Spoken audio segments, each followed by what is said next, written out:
What's going on, guys? This is Miasin. So a new archetype by the name of Mikanko has just been announced. So before this video starts, make sure you like and subscribe. Blah, blah, blah. You know the drill. Alright, let's get into the first card, which is here, the Sword Mikanko. Level 3. Look at this, man. Fire Warrior. Where have I seen this before? In Nobles and, yeah, that's pretty much it, but still. 0 attack, 0 defense, which means that you can search it off of pure erase map. You can only use the second effect of this card's name once per turn. The first one is a continuous effect. If this card is not equipped with any equip card, you take no battle damage from battles involving it. However, if it is, it can be destroyed by battle, and your opponent is the one that takes the battle damage instead of you. And if this card becomes equipped with an equip card, you can add one Mikanko equip spell from your deck to your hand. So not only is it a Fire Warrior for Nobles, but it has the inherent synergy of working with equip spells, which is, it has to be a reference to freaking what Konami has already created. So yeah, when they're creating, you know, decks like, well, archetypes like that, they kind of expect you to mix it with the card pool that we already have access to. The second card is Nini, the Mirror Mikanko, level 3 Water Spellcaster. Can you notice a trend here? Level 3 Water Spellcaster. What have been the two best equip spell decks that we've gotten in the last, like, 2 years? Infernoble and Brave Token. Water Spellcaster level 3 is literally Water Enchantress all over again. You can only use the second effect of this card's name once per turn. If this card is not equipped with any equip card, you take no battle damage. Okay, if it is, your opponent... Yeah, okay, so it's the same effect. During your opponent's turn, while this card is equipped with an equip card, quick effect, you can target one face of monster your opponent controls. Take control of it until the end phase. That is not too bad. Yeah, that is kind of like an enemy controller, but it's only on your opponent's turn, so, you know, you steal something temporarily, you can't really link it off. It's cute, but it's not broken. And it's a weakling, 0 attack, 0 defense. However, the fact that it can be destroyed by battle and your opponent is the one that takes the damage makes it so this has a higher likelihood of being a decent interruption that is somewhat difficult to bait. So, you know what? I will take that. Now we actually have a Ritual Monster. Konami actually trying to make Ritual Monsters good again. Level 6, Light Fairy, Ritual, 0 attack, 0 defense. Very powerful stats, man. You can ritual summon this card with Mikanko Kagura. You can only use the first and third effect of this card's name once per turn. You can reveal this card in your hand. Add one Mikanko card from your deck to your hand, except Mikanko Ochime, then discard one card. This is quite literally the effect of Illusion of Chaos. This is nuts, man.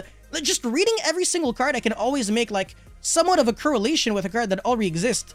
Konami's running out of ideas. No, I'm just kidding. Cannot be destroyed by battle. Also, your opponent takes any... I've seen this effect somewhere! Third effect, quick effect. You can target one equip spell in your grave. Equip it to an appropriate monster on the field. This is basically the effect of Infernoble Emperor Charlemagne. So, yeah, it's a quick effect as well. Yeah, it's pretty good. Not broken, but good. Doorway of the Celestial Mikanko. Field spell. While you control a monsters equipped with an equip card, your opponent must attack them if able. Ah, I see how it is. Yeah, you can't go into main phase 2 without going into battle phase and basically just taking a lot of damage on monsters that have 0 attack and you take the damage. So the meme from the anime is now real. If you're Mikanko monster battles, your opponent cannot activate cards or effects until the end of the damage step. Oh my god, my 0 attack monster is an Armades now. If your Mikanko monster attacks, oh, and it's gonna hurt you really hard. At the end of the damage check, you can send one equip card you control to the grave. That monster can make another attack in a row on a monster. It's actually hilarious how we have 0 attack monsters that actually inflict a lot of damage on your opponent by making it so that your opponent takes the damage instead. So it's basically the Amazonist monsters from back in the days, but kind of modernized. Now we actually have a Equiply spell card, which is extremely hilarious considering the fact that we keep reading equip spell, equip spell, equip spell, and the first two cards are not even equip spells. The Great Mikanko of Legend. Quickly spell, you can only use the first and second effect of this card's name once per turn each. Special summon one Mikanko monster from your hand, ignoring its summoning conditions. If you're ignoring the summoning conditions, can you actually summon a ritual monster from the hand? I believe you can, but return it to the hand during your opponent's end phase. Alright, but it summons from the hand, so it's an inherent neg-1. During your main phase, you can banish this card from the grave, send one Mikanko card from the deck to the grave, except the Great Mikanko of Legend. So, in other words, you can summon the Ritual Boy, and then banish this from the grave, foolish for an equip spell, and then equip it right away. Not too bad, but not super fantastic, so I don't know. Alright, now we have Blazing Dance of the Mikanko, equip spell again. You can only, sorry, the first one. You can only activate one card with this card's name on, per turn? What? You can only activate one card with this card's name. Yeah, I can read. Not really, but kind of. Special summon one Mikanko monster from the hand or grave, and if you do equip it with this card, then you can special summon one monster from your opponent's graveyard to their field, but its effects are negated. So again, if your opponent does nothing and never summons monsters, how the hell are you dealing any damage? The equipped monster cannot be destroyed by card effects. So on top of your monsters inherently being indestructible by battle and your opponent takes the damage, your monsters also cannot be destroyed by card effects, which is cute. Now all we really need to complete the trilogy, or the trinity, is an equipped spell that makes your monsters untargetable by card effects. That would be cute. Purifying Dance of the Mikanko. Equip only to a Mikanko monster. You can only use the second effect of the discard demons per turn. The equipped monster cannot be destroyed by card effects. Okay, I mean, what the hell? If a monster is special summoned to your opponent's field, you can target one monster you control and one monster your opponent controls. Return them to the hand. So you can go Needle Fiber Summon Ash, and then bounce back your own Ash and bounce back a monster your opponent controls. It's cute, but is it really relevant? And then the next equip spell, Inviting Rondo of the Mikanko, can be equipped to a monster your opponent controls, which is cute, but You can only activate one card with this card's demons per turn. You can only control one... Okay, take control of the equipped monster while you control a Mikanko monster. Oh, wow. Alright, a freaking Snatch Steal, not too bad, and it's searchable, quote-unquote. The equipped monster cannot activate its effects while you control it. Okay, that's actually a nerf. When this card leaves the field, send the equipped monster to the graveyard. Okay, yeah, I mean, whatever, that's not... It's actually not too bad. This card is probably the best equipped spell up until now, so yeah, not too bad, I will take that. And finally, we have a ritual spell, not even an equip. So Mikanko Kagura. This card can be used to ritual summon any Mikanko ritual monster, which is kind of like a negative thing, I believe, because it means that you can't use a pre-prep in the deck. Anyways, you can only activate one card with this card's name once per turn. Ritual summon one Mikanko ritual monster from your hand by tributing monsters from your hand or field whose total level equal or exceed the level of the ritual monster ritual summoned.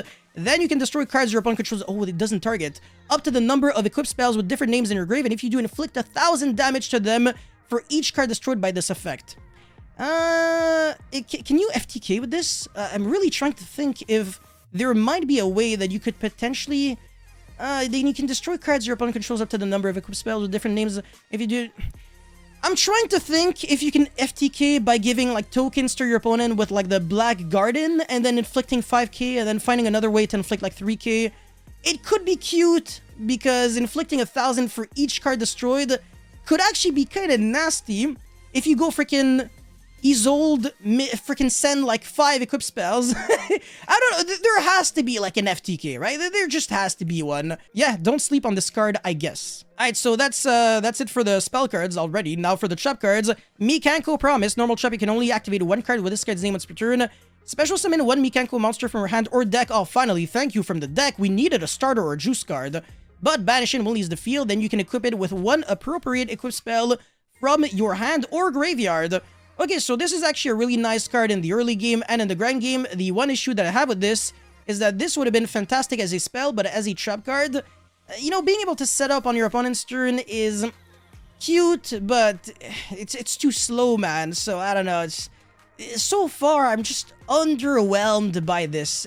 Obviously, there has to be some potential somewhere because, you know, the Brave Token engine, the Brave Token archetype, sorry, you look at it, and most cards are dog shit. However, when you look at Rite of Amnesia, Water Enchantress, Griffin, Journey of Destiny, which is Fateful Adventure, and the Draco back equip spell, you're like, okay, so these cards are good, so I'm gonna take what is good, and the rest, I'm gonna throw it to the garbage, or the recycling bin, or whatever.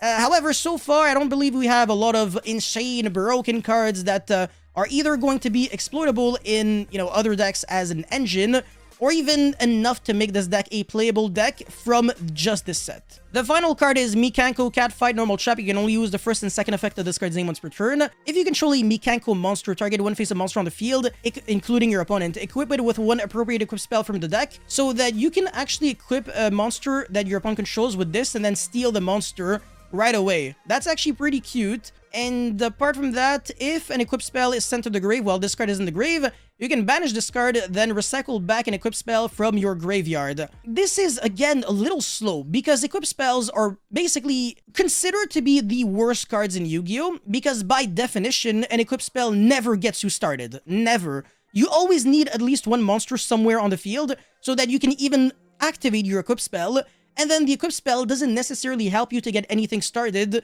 sometimes, you know, equip spells back in the days, there were cards like Axe of Despair that was like boost the attack of a monster by like 1,000. So even right now in 2022, the equip spells out there just aren't good. The one positive thing about equip spells is that they're usually very easy to search, and if you create a lot of broken equip spells, then it makes Isolde very good, because it means that you no longer have to play bad cards in order to even use Isolde. However, when I look at decks like that, I kind of wonder if we really are making equip spells deck any better, because they always are just very weak, and again, as I said, not good enough to be played as a pure deck. And even as an engine, it might not be enough. So that's pretty much it for this video. Let me know your thoughts about this archetype in the comment section below. As always, don't forget to like and subscribe, and I'll see you guys very soon. Peace.